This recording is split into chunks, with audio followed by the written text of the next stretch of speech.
بسم الله الرحمن الرحيم السلام عليكم ورحمة الله وبركاته دمانتين داود ريال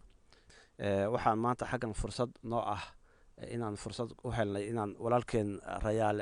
xaamud axmed aan kusoo dhaweyno magaalada Örebro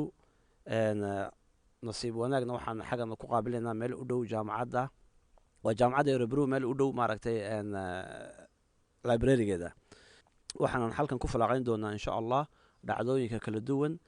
maaragtay baryahan dambe laga bilaabo 2018 bishii afraad markuu Dr. Axmed Abiy uu qabsaday xukuumadda Ethiopia dhacdooyinkii marka laga bilaabo ka dhacay in isburinayay waliba haday tahay xalka Soomaalida iyo haday tahay gobolada kale iyo xagga Addis meelo badan iyo gobolka guud ahaan maxaa Afrika Soon maadaama uu runtii khibrad dheer u leeyahay siyaasadda Ethiopia marka hore waxaan ku leeyahay mudane Rayaale Xaamud Axmed ku soo dhawow barnaamijkan بسم الله الرحمن الرحيم وندوه وحير waxaad nooga taabataa waa kuma Rayaale Xaamud Axmed ريال حامد أحمد وريال حامد أحمد ريال حامد أحمد وإنا حامد لانقري وحانا داشي كون سقال بقول إيا لحدنكي مقالة الدير دابي إما كان وحان كودولا هاي ودن كان سويدن مقالة ستوكهولم وحان كترسانا هاي أما أنا هاي حبن سارو جبهة أو أنا لف كترسان بار هاي in badanna ka soo shaqeeyay dawlad deegaanka Soomaalida xilal badan oo kala duwan ee ka soo qabtay imikana ku sugan dalkan Sweden oo imika halkan degan aad baad u mahadsan tahay Rayaale runtii khibrad aad u dheer baad u leedahay maaragtay siyaasadda Ethiopia muddo dheer baad ku soo jirtay ku dheeraan mayno runtii fursadu ma waqti badan bay u baahan tahay in la qaada dhigo siyaasadda iyo isbedelada martay ka dhacay Ethiopia hasaata waxaan rabnaa inaan isdul taagno dhowr qodob oo kooban waxaan rabaa qodobka koobaad in isbedelka Ethiopia laga bilaabo 2018 markii bishii afraad bahayd markuu Dr. Axmed Abiy uu qabsaday xukuumadda oo ra'iisul wasaare ka noqday Ethiopia isbedeladaas bal wax si yar oo kooban noogu dulmar بسم الله الرحمن الرحيم arrintaasi waa arrin jirta inkasta oo la oran karin isbedel dhab ah ka dhacay wadanka Ethiopia laakiin markii si guud loo eego geeska Afrika oo dhan buu saameeyay isbedelkii ama imaatankii Dr. Abiy Ahmed uu ra'iisul wasaaraha yimiday laakiin ra'iisul wasaare Dr. Abiy Ahmed inuu ku cusub ma ahayn maxaan ku raday siyaasadda ama wadanka Ethiopia in xisbigan uu imika EPRDF taladan hayo uu ka mid ahaa wasiir ka ahaa shaqadan uu ku soo jiray marka systemku ma isbedel awal kooxda TPLF ta hogaankaysa imikana qolada OPDO la yiraahdo ama ODM loo bixiyay baa imikana meeshii la wareegtay marka isbedel qaarkood waa la oran karaa uu sameeyay marka loo eego jaarasha oo kala wadanada jaarka yihiin sida nabadii uu soo celiyay iyo heshiiska uu la galay dawladda Eritrea in badan dagaal uu ka dhaxeeyay xidhiidhan wanaagsan oo uu muujiyay dawladaha deriska sida Soomaaliya Djibouti Kenya Sudan laakiin gudihii wadanka waxa la oran karayaa wax badan oo iska bedelay ma jirto systemkii iyo wali wali shaqeynaya laakiin dawlad deegaanka Soomaalida si gaar runtii isbedelkaasi u taabtay isbedel cusub ay miday ninkii hore ee dhigii cabka ahaa Cabdi Maxamed Cumar oo beesha ka baxay nin cusub ay muddo la yiraahdo Mustafa Maxamed Cumar oo runtii dadkii ay ku deersadeen oo waxyaabaha taariikhda galay durbo uu ka mid yahay in xabsigii caanka ahaa ee madoobaay geeska Afrika oo dhan caanka adduunkaba jeelowgaadeen la oran jiray inuu xiray in uu dadkii u sii daayay imika in qofka dartii aan loo xiri karin qofkaaba wax isku yihiin ama ra'yigiisa dadkii dibaduhu ay galeen jabhadii ay soo galeen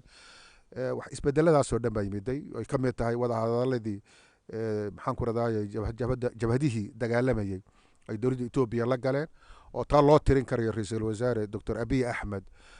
guulaha la oran karayo wax la yiraahdo taabtay jabhadiina gudaha ay soo galeen oo ay xuquuqdoodii iyo halgankoogii xorriyadoonkoogi si nabada inay ku qaataan isaguna uu baarlamaankii mariyay laguna ansixiyay inayna argagixisayna yihiin dad gobonimo doonaho xaqu dirira marka laakiin isbedelkii la filayay iyo sidii loo filayay inuu gudaha u wada saabeeyo waxa la oran karayaa si runtii dhab uma gaadhin welina way socotaa waa wax sanad ah waxaanina waa wax soo dhibaatooyin soo taxana muddo dheer ay ahaayeen aad baad u mahadsantahay si aad noogu waadixisay insha Allah qodobkaas waxaa jira Ethiopia saynu ognahay waa wadan weyn wadan ilaa 100 kun oo qof ay ku nool yihiin baa la yiraahdaa qowmiyado badan oo waaweyn baa ku nool sida qowmiyadaha waaweyn waxaa ka mid ah Soomaalida oo qowmiyad aad u ballaaran dhul aad u ballaaran runtii ku fadhida alxamdulillah cafarta Amxaarada Tigreega iyo Oromada waa shanta qodob shanta waxa la oran karaa qowmiyadooda ee maanta guud ahaan boqolkiiba 80 degaso haddaanan khaldanayn etoobiya. marka waxay tahay waxaan rabaa qodob baa jiray amba bayaan amba go-aan ay dowlad deegaanka soomaalidu ay soo saartay bishan hadda aan ku jirno 3deedii qodob go-aankaas oo ah in guud ahaan waa qodobo badan buu go-aanku ka koobnaa amba bayaanku ka koobnaa, laakiin waxaa jiray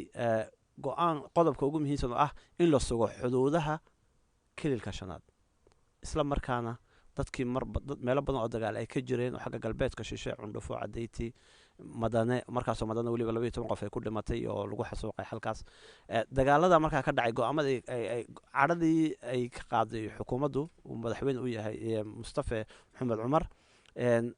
sidaad u aragtaa maxaase keenay go-aankaas isla mar quraad si degdega lagu gaadho?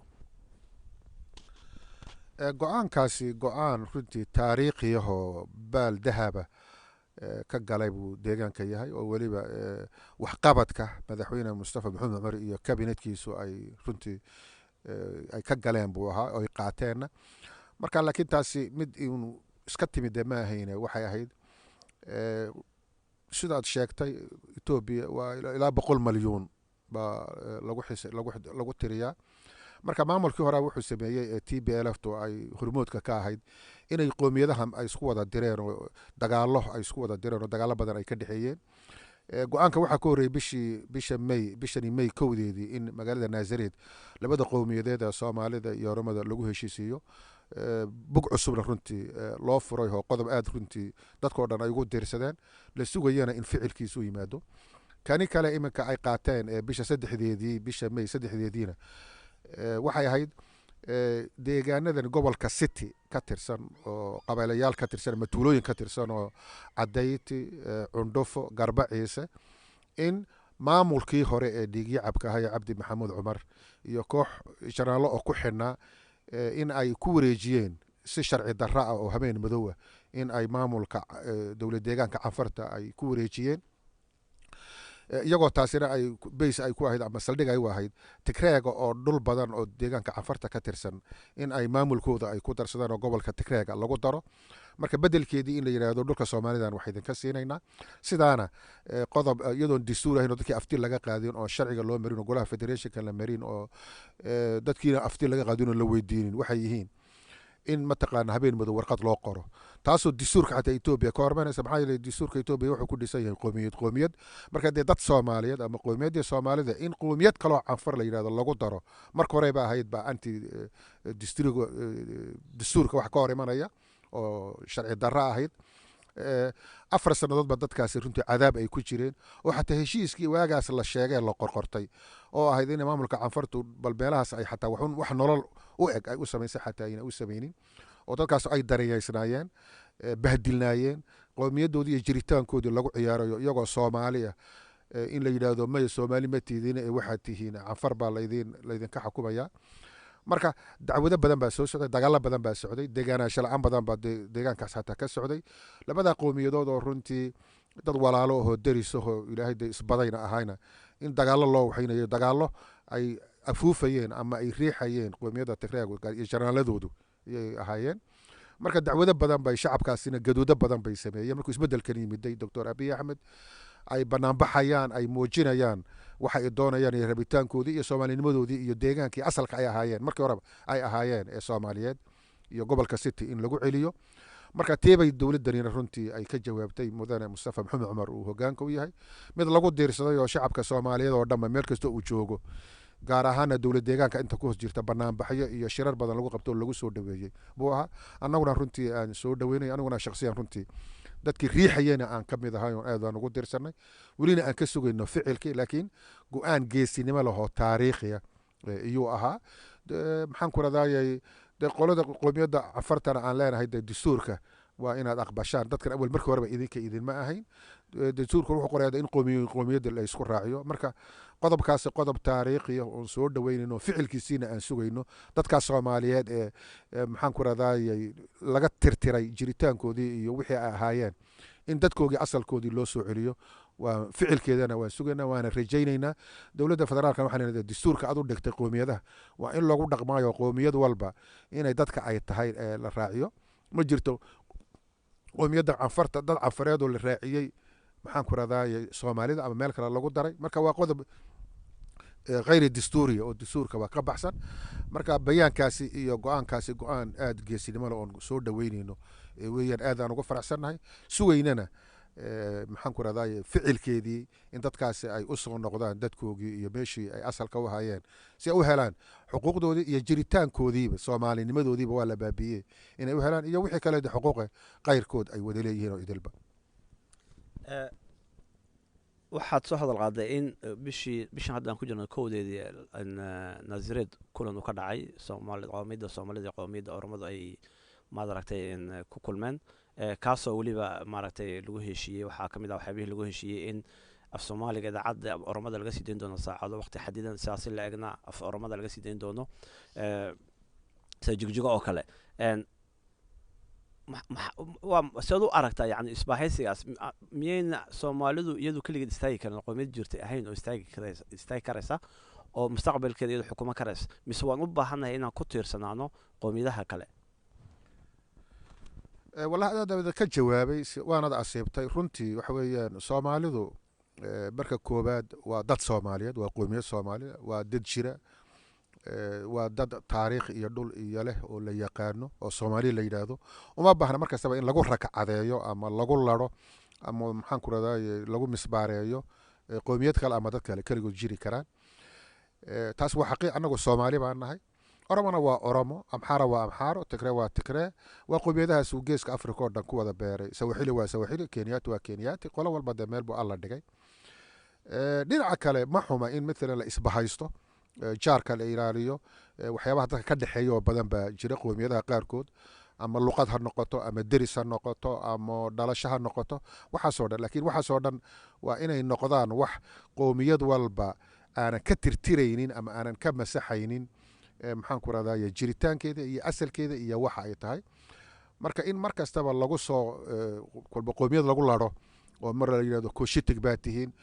shalay toole la yidhaahdo ismaaciil jabarti baa tihiin oo tigreeg waa isaas 7 sano dadka ay ku xasuuqayeen dee kan ayaa damaanad qaadaya in iyaguna koshitigani iyaguna 20 sano kale ay dadkan soomaaliyeed ay ku xasuuqi doonaan waxaa ka horreeyey in la yidhahdo dir baa tihiin oo dirta af soomaaliya ku hadashay dirta oromada ku hadasha marka dhinaca jiraan oo dir iyo daarood iyo waxaan waa la sheegaa laakiin soomaalidu waa soomaali inay soomaalidu ayna soomaali noqoto oromana oromo amxaara amxaara canfar canfar marka uma baahna markastaba in dadka lagu ragcadeeyo laakiin deris wanaagga iyo isbahaysiga iyo wada shaqaynta iyo wada noolaashada iyo nabadda iyo xuduud ilaalinta iyo isxaqdhowrka waxaas oo dhan waa wax loo wada baahan yahay laakiin anigu waxaan qaba waxyaasho isbahaysiyadaas inaysan ahayn kuwo maxaan ku rahdaaye si dhaba uga turjumaya jiritaankan ummadda soomaaliyeed waana ayaan daro markastaba ninka adisaba joogaan un lagu ragcadeeyo oo meesha doono uun loo raaco iyo magaca uu wata iyo marka projectiga marka isaga u iibgeynayo un la iska indhala-aan iyo dhagala-aan la iskaga raaco laakiin annagu soomaali baan nahay dadka walaalahay deriska aan nahay canfar ha noqoto oromo ha noqoto inaan walaaltinimo ku wada noolaano iyo deris wanaaga iyo xuquuqu nin walbana uu dhulkiisa iyo xadkiisa uu ahaada baan jecelnahay laakiin waxaan oo dhan waxaan u arkayaa un wax un dana gaara iyo siyaasado laga leeyahay baan yaa iigu muuqata aniga haddaan qodobkaas aan kusii yar guda jirno qoomiyadda ugu ballaaranba ugu weyn maanta etoobiya waxaa la odhan kara waa oromada muslimiin bay leedahay masiixi bay leedahay dad diina haysan bay leedahay haddana ways wala raacdo waxay tiri anagu waxaan oroman ah soomaalidu iyadoo isku af ah isku diin ah isku dhaqan ah ayaad moodaa hadda inay aad iyo aad u kala daadsantaa dhaawac intee la eeg ayuu maaragtay ayay kala daadsanaantaas u keeni kartaa soomaalida guud ahaan hadday tahay soomaalida etoobiya iyo hadday tahay soomaalida kale ee sida jabuuti soomaaliya iyo kenyaba miyayn ahayd nasiib darro qowmiyad isku wal af ah isku af ah isku diin ah isku dhaqan ah inay ilaa heerkaa kala daadsanaato uguna ahaato qowmiyadda ugu daciifsan maanta etoobiya oo mustaqbalkooda xitaa uu qirqir ku jiro xududaheedii oo dhanna wala damacsan yaha damac jiro wallahi waa run weeyaan waa ayaan darrada haysata ummaddii soomaaliyeed meel ay joogtaba ummad khayraad gaara ilaahay siiyey meel istaraatiija ilaahay ku beeray dhulka ugu nimcada badan ilaahay uu siiyey bad hadday tahay beri hadday tahay khayraad dabiiciya wada leh beero shidaal kalluun xeebta ugu dheer yacni ummad sidaa uu ilaahay siiyey khayraadkaas oo dhan inay haddana ay noqoto mid u fudud ama u nugul in la ugaadhsado ama in maxaan ku radayay lagu shaqaysto ama in la kala qaybiyo oo maalinba mashruuc nin dan lihi uu runtii uu ku kacsado waa wax runtii wax aad iyo aad looga xumaado waana wax damqashadeedana leh oo weliba ay dhacdo haddana in iyagii ay u kala tartamaan inay u kala tartamaan mar kastaba marka quwadda adisaba marka ka jirta ee kursiga adisaba ninka ku fadhiya inay u kala tartamaan u kala jaasuusaan u kala dacwoodaan ay u kala baratamaan iyaguba is-indha buuxin karahoo iyagu wax noqon karo meel keligood joogsan kara waa tii aan sheegaya de marna gooshetig marna jaberti waxaa tusaalena kuugu filan maantada ugu dambeysa in shalay tolo lagu kala kacay shirkii garowga ka socday dowladda federaalka soomaaliya iyo dowlad goboleedyada u socday laakiin hadduu ninkaasi amxar joogi lahaa ama nin kaloo caddaanu joogi lahaa may ku kala dareereen farta ugu fiiqi lahaayoo waxay yidhahdaan bay wada yeeli lahaayeen waa daciifnimada yacni inay soomaalidu tashan karin iyagu ayna heshiin karin go-aan ay wada qaadan karin oo aad moodid mid walba in meel dhabarka laga soo dharbaaxayo oo maxaan ku radaaye looga yeedhinayo marka waa ayaan darada shacabka soomaaliyeed haysata waxaa qaxootiga adduunyadao dhan daadinaya badaha dhallinyaradoodii iyo ummadoodii iyo gabdhahoogiiba ku guraya oo dhanba waa waxay ka soo cararayaan waa dayacaadaas iyo kala qaybsanaanta tani marka soomaalidan etoobiya ay guumaysato ama dowlad deegaanka soomaalida ama shacabka soomaaliyeed ku hoos jirana taa unbuu runtii la mid yahay shirarkan iminka dirta la sheegaya qoloyinunbaa mashruuc ka watay oo meelo kale kasoo qaatay oo dir baa nahay xuquuq gaara yaa naga maqan qoladaa kale kooshida gawaabka laleeyahayba halka iyadoona nagu akrinayay shalay tolo qolada jabartiga iyo maxay daaroodka baana nagu akrinayay in dadkii saa loo kala qaybiyo iyagii in dhexdoodii laga samaysto markastaba usoo jaasuso u nugul oo ilaa calooshooda kala waramaya wixii ka dhaca caawa jijiga ka dhaca in subaxaaba loogu waaberisanaya ama adisababa ama harar xataa wix iyagu ay kala tabanayeen inaysan iyagu isku sheeganaynin inay isku dacweeyaan ay mar kastaba ay noqoto ayaan darooyinka soomaalida oo dhanba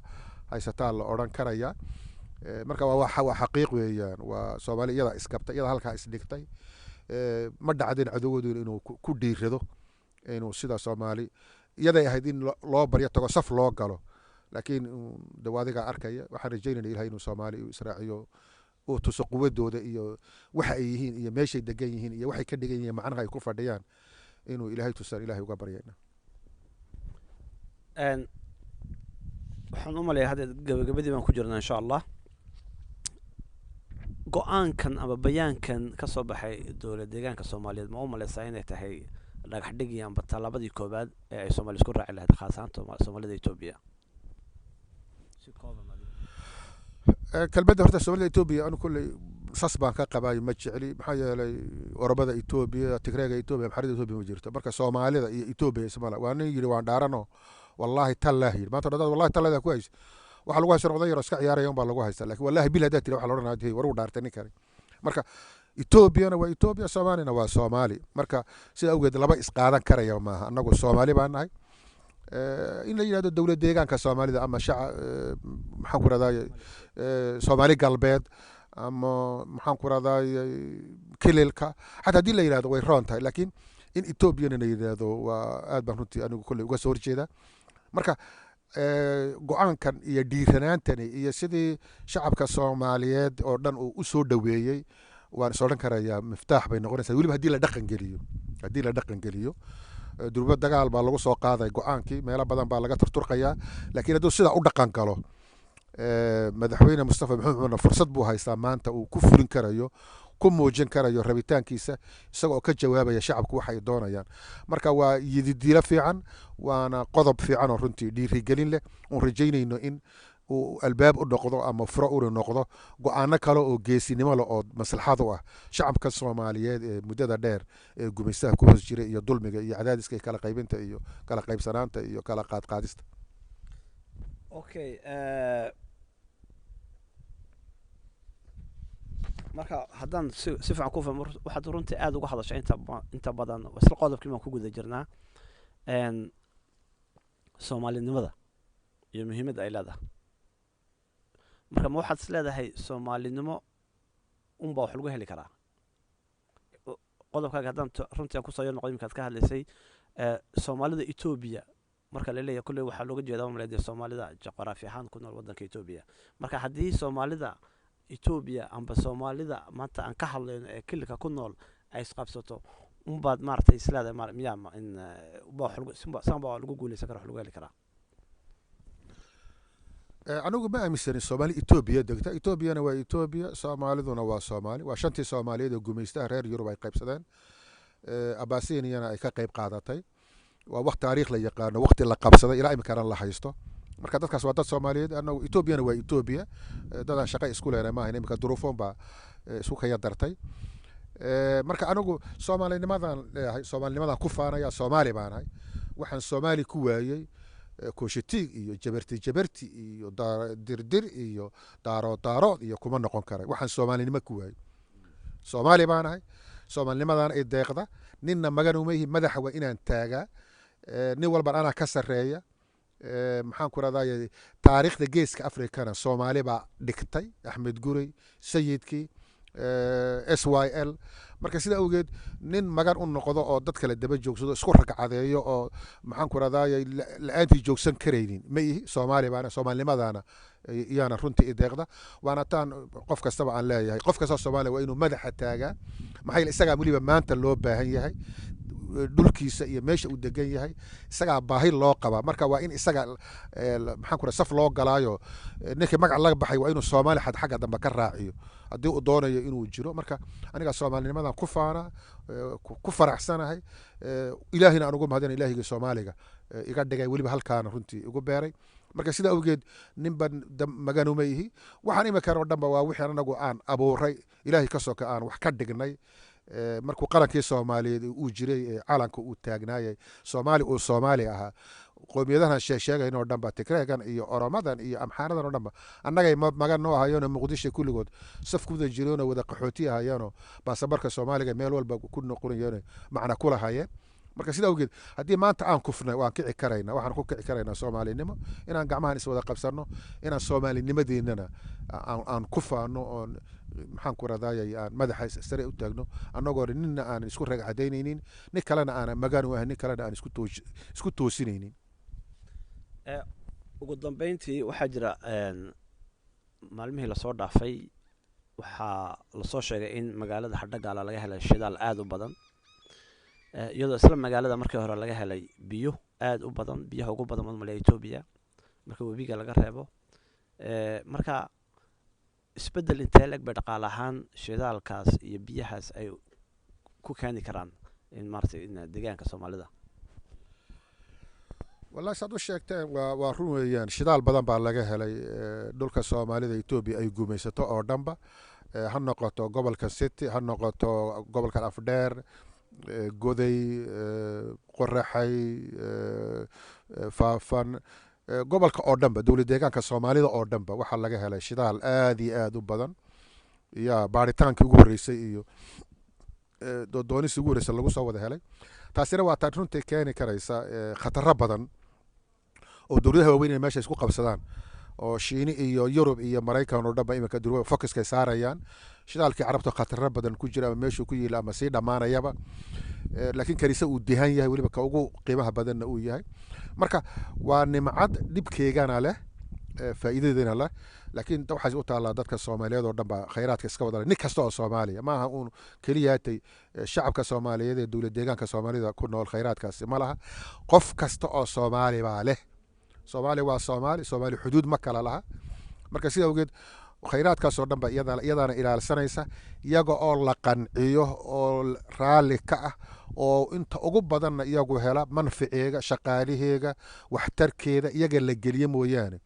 nikali kama biyo cabaya kamana yeelayna inta laydho ayna maraysa ama inta gabar yar Soomaaliyeed ay foodli yari ay ka nooshay Soomaali khayraadka iyaga maxaan ku radaa si doona lagama yeelayo marka khayraadka soo dhanba waxa imika loogu soo jeestay waxa weeyaan in khayraadka sidii loola bixi lahaa annaguna diyaar baan u nahay dad kale in loogu intifaac laakiin in nagala tashado waa in waxna naga weydiiyo waa inaan annagu aan kula midida lagu goynayo keegaas waa inaan daabkeeda aan haynaa annagu marka leen waxaan u jeedaan nin kasta oo Soomaaliya waan ku celinaya nin kasta oo Soomaali ah meel kasta uu joogo khayraadka isaga iskale si gaar ah dadkaas ay imika dhulkooda laga helay ba u sitaabanaysa laakiin annaga Soomaaliya oo iskale iminkana marka waxay badan nagu soo jeedisay quwadihii adduunka oo dhanba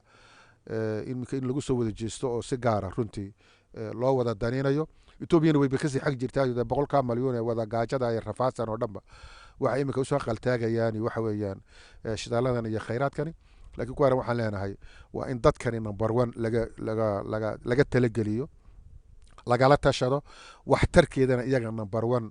ay noqoto. marka ka bacdi waxa kale iyaan Etoobiyada kale iyo dad kale wax ka siinayno annaga ayaa maxaan ku raadayay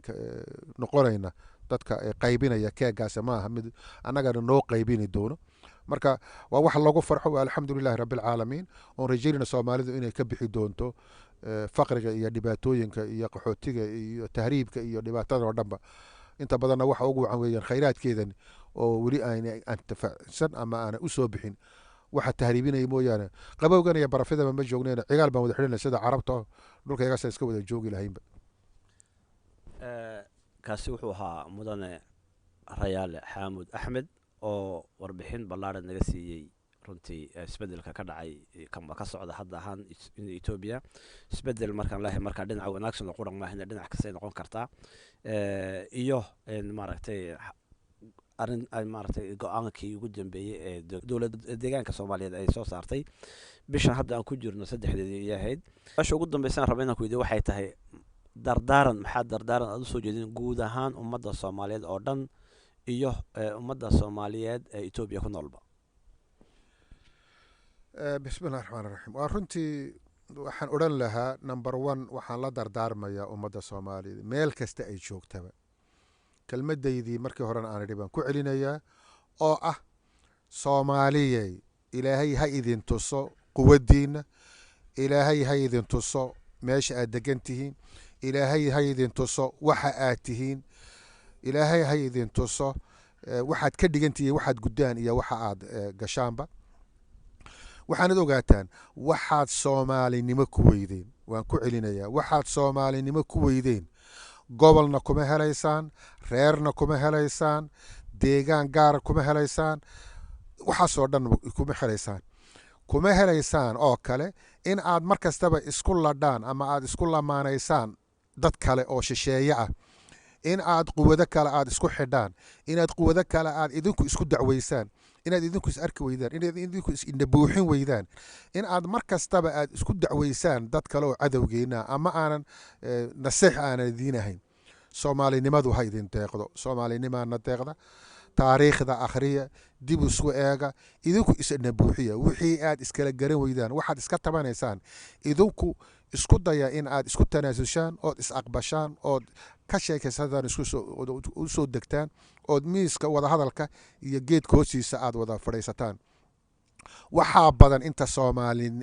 Soomaali oo dhan kulmisaa badan inta yar ee kuraasida iyo qolada yar ee masaalixda gaar ka wadata yayna noqonin qolada markastaba shukaanta inoo haysa ha noqoto Soomaalinimada iyo dhabarka waa inay jirta wax birmageyda. birmageyda maxaa noo ah magaca Soomaaliyeed, waxa birmageyda noo ah ciida Soomaaliyeed, waxa birmageyda noo ah calanka Soomaaliyeed difaaciisa, waxa birmageyda noo ah gabadha Soomaaliyeed karaamadeeda iyo sharafteeda in la dhowro oo la ilaaliyo, inuu qofku magaca Soomaaliyeed inuu ku deeqo oo ku faantid. marka taas waa shacabka Soomaaliyeed meel kasta uu joogaba gudi iyo dibadba in ay Soomaalinimadu na deeqdo. waxaan wax ku noqon karnaa Soomaalinimo. dowlad deegaanka Soomaalida iyo shacabka Soomaalida ee Ethiopia ku hoos jirana waxaan leeyahay horena waan u dhigay meelaha aan ka hadlayo iminkana waan ku celinayaa Ethiopia barta. Ethiopia waxa weeyaan nin hurdana ma kiciso, nin soo jeedana ma seexiso. si fiican u dhageysta kelmadaas. Ethiopia nin hurdana ma kiciso, nin soo jeedana ma seexiso. marka idinku kala doorta inaad seexataan oo leedin kicinin iyo inaad soo jeedaan oo leedin seexinin oo ka dhigan in aad qayrkiin wax la qaybsataan, inaad dhagihiina furtaan, inaad indhihiina furtaan, inaad idinku aad is indhabuuxisaan wixii aad kala tabanaysaan, in aad miiska wada hadalka aad timaadaan idinkoo wadada nabadda iyo dimuqraadiyadda wada hadalka u maray. maamul cusub ay yimiday wiilka cusub madaxweyne Mustafa Maxamed Umar inaad fursad siisaan inaad gacan ku siisaan inuu shaqadaas inuu qabto. waa wiil soomaalinimo yaa ka muuqata, uu dadaalayaa, laakiin wuxuu u baahan yahay gacan qabad, wuxuu u baahan yahay dhiirigelin, wuxuu u baahan yahay la shaqayn, wuxuu u baahan yahay fursad siin. ninkii wax isku haye dee xisbi samayso, doorashadii in yar baa ka hadhay, sanadka dambaba miiska soo dhigo oo dadka hor kaale ninkii wax isku hayow. laakiin ninkii kalow ka taxadir in aad adiga oo soomaali inaad soomaali intaad dacweysid aad u dacwootid ama Addis Ababa ama Harar. filimkaas uu dhammaaday, horena uma shaqaynayo.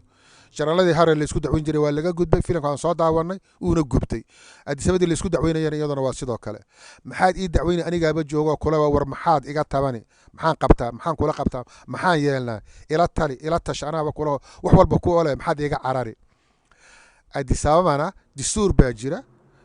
dastuurka federaal baa jira, dastuur deegaan baa jirta. shaqadana waa la kala leeyahay. marka qolooyinkiina weli moodaya jaraladii Harar iyo Addis Ababa in la iska xukumayo, gabalkaasi uu dhacay. marka Addis Ababa la isku dacweynay dowladda federaalka sida noo qab haday shimbir yar doostaba la leeyahay, shimbirta doostay Addis Ababa kugu soo dacweynayna, waxaas waa loo kala tagay. marka maamulkan cusub oo Urdunka ah fursad hal la siiyo, wixii aad ka soo baxdeen waad garanaysaa, jahanabadii iyo jaxiimadii aad ku jirteen iyo wixii hadalka xataa lama hadli jirin. maanta qurbihii oo dhan baa laga tegay, wadankii baa la isku wada tegay, nin walba saacadu doonuu socon karaya. marka sidaa leh haddana maaha wax walba waa wada sax, wixii khaldan aan wada saxan. waxaa la yidhahdaa timaha qaarna dibadda lagu xiiraa, qaarna meel yaroo gaara lala gala iyo gudaha lala gala. marka wixii dhexdeenna ah aan ka dhigano timihiireeda gudaha lala gelayay. marka soomaalinimadu hana deeqdo, fursadna han siino dowladda deegaanka ee cusub iyo wiilka cusub ee dadaalaya. wixii qaladana han ka toosino, wixii ku qumayana gacnaha ku siino. ninkii doonaya inuu jaga qabto ee tartamow ama xisbi samayso ama dee waqtiga sugo, laakiin yayna noqonin in aad kolba mar kastaba dacwad iyo